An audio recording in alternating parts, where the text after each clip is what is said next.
اعوذ باللہ من الشیطان الرجیم، بسم اللہ الرحمن الرحیم۔ السلام علیکم۔ یہ ویسے آج کل یہ بک پڑھ رہی ہوں، بہت مزیدار ہے، دا بک آف میرداد، کتابی میرداد، بہت پیاری بک ہے۔ انشاءاللہ جب پڑھوں گی تو آپ لوگوں کے ساتھ اس کو شیئر کروں گی، اس کا جو لب لباب ہے نا۔ تو میں پڑھاتی ہوں بچوں کو، تو مجھ پہ اکثر نا ایک الزام لگتا ہے کہ میں بچوں سے بڑی بات کرتی ہوں یا بڑی بڑی باتیں کرتی ہوں، اور مجھے بچوں کے لیول پہ ایون کالج کی انتظامیہ نے مجھے بلایا نہیں، میرے پاس آئے میرے سے گلہ کیا کہ آپ نا اس طرح مطلب جو بس کتاب میں ہے وہ ہلکا پھلکا پڑھا دیا کریں۔ تو میں نے نا ایک بات سوچ رہی تھی، بلکہ ان کو بتا بھی دیا کہ پچھلے دنوں نا یہ بیریئر 3 سے نا میں نے ایک گاڑی دیکھی، بہت پیاری گاڑی تھی، پتہ نہیں سوناٹا تھی، پتہ نہیں بگھٹی تھی، پتہ نہیں کیا نام ہوتے ہیں گاڑیوں کے، کوئی اچھی سی گاڑی تھی، کوئی مزیدار سی پیاری سی گاڑی تھی نا۔ اچھا، وہ گاڑی جو ہی بیریئر سے اندر آئی نا، تو کالج اور اسکول کا ٹائم تھا، تو بچے ادھر ادھر بھاگ رہے تھے، دوڑ رہے تھے، اسکول کالج کے لیے جا رہے تھے، رش کا وقت تھا۔ تو وہ گاڑی نا درمیان میں سے آرام سے کبھی ادھر ہو رہی کبھی ادھر ہو رہی ہے، جو ہی اس گاڑی کو راستہ ملا نا زوم کر کے نکل گئی۔ جب وہ گاڑی زوم کر کے نکل گئی نا تو مجھے بڑی ہنسی آئی، مجھے نا انڈیا کا ایک گانا یاد آیا۔ وہ گانا ادھر گا کے تو نہیں بتا سکتی، اس کا مفہوم یہ ہے، وہ لڑکی نا اپنے محبوب کو کہتی ہے کہ مجھے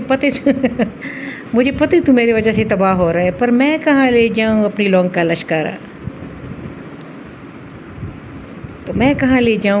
کا لشکارہ، تو اگر میں نے جیسی مثال کے طور پہ ابھی یہ کتاب میرداد پڑھ رہی ہوں، یا میں نہج البلاغہ کی میں اکثر ذکر کرتی ہوں، نہج البلاغہ میں نے 3 دفعہ پڑھی ہوئی ہے۔ حضرت علی کرم اللہ وجہہ کیا فرماتے ہیں، وہ باب العلم ہیں، وہ کیا فرماتے ہیں،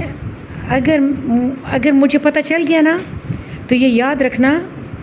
کہ جس کو پتہ چل گیا اس کی ذمہ داری ہے، وہ جسے پتہ نہیں ہے، تو یہ ہماری ذمہ داری ہے، اگر ہمیں تھوڑا بہت پتہ چلتا نہیں، ہماری ذمہ داری ہے کہ ہم اگلی نسل کو ٹرانسفر کر دیں۔ ہم نا تا قیامت، دیکھو ایک بچہ ہے، وہ کہتے ہیں مجھے نا پراٹھا دے دو،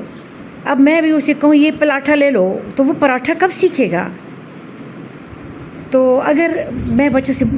یہ 18 سال کے بچے ہیں، یا 17 18 19 سال کے یا 20 سال کے، اس عمر کے بچے ہیں ہمارے پاس، تو یہ بچے اتنے بچے نہیں ہیں کہ ان کے ساتھ مشکل بات نہ کی جائے۔ تو وہ کہتے ہیں نا کہ جوانوں کو پیروں کو استاد کر، تو اللہ کرے کہ ان کے پاس اتنا علم آئے، یہ اتنے بڑے آدمی بنے کہ یہ ہمارے استاد بن جائے۔ تو بچوں سے بڑی باتیں کریں، بچوں کو لیول اپ کریں، بچوں کے لیول پہ آ کے اگر ہم ساری زندگی ان کے پاس بیٹھے رہیں گے تو کوئی ترقی ہونے والی نہیں ہے۔ آپ نے دیکھا ہے نا کہ یہ جو اسرائیلی کیا کرتے ہیں، یہ اپنے چھوٹے چھوٹے بچوں کو نا، ان کی کلاس کا ایک سین تھا، تو اس میں بچوں کو کلاشنکوف کا وہ بتا رہے تھے سارا کچھ، اور ہر بچے کی میز پہ کلاشنکوف پڑا ہوا تھا۔ ہم کہتے ہیں نہیں، چاقو کا پھل جو ہے وہ 4 انچ سے زیادہ آپ رکھ نہیں سکتے۔ تو چھوٹی چھوٹی باتیں، وہ ماں کے پیٹ میں بچہ ہوتا ہے نا، تو وہ ان کو میتھس کے سوالات سنوا رہے ہوتے ہیں کہ یہ کیا، تو ہمیں نا اپنا پوائنٹ آف ویو چینج کرنا پڑے گا، اور اپنا لائن آف ایکشن بھی چینج کرنا پڑے گا۔ اور یہ علم بہت بڑا سمندر ہے، بہت بڑا سمندر ہے، اس سے ابھی ہم نے ایک قطرہ بھی نہیں لیا، تو بس خواہ تنگ نہ کیا جائے۔ میں ابھی یہ جس کی وجہ سے ویڈیو بنائی ان کو بھی لنک سینڈ کرتی ہوں، انشاءاللہ تعالی۔ اللہ آپ کو خوش رکھیے، بائے۔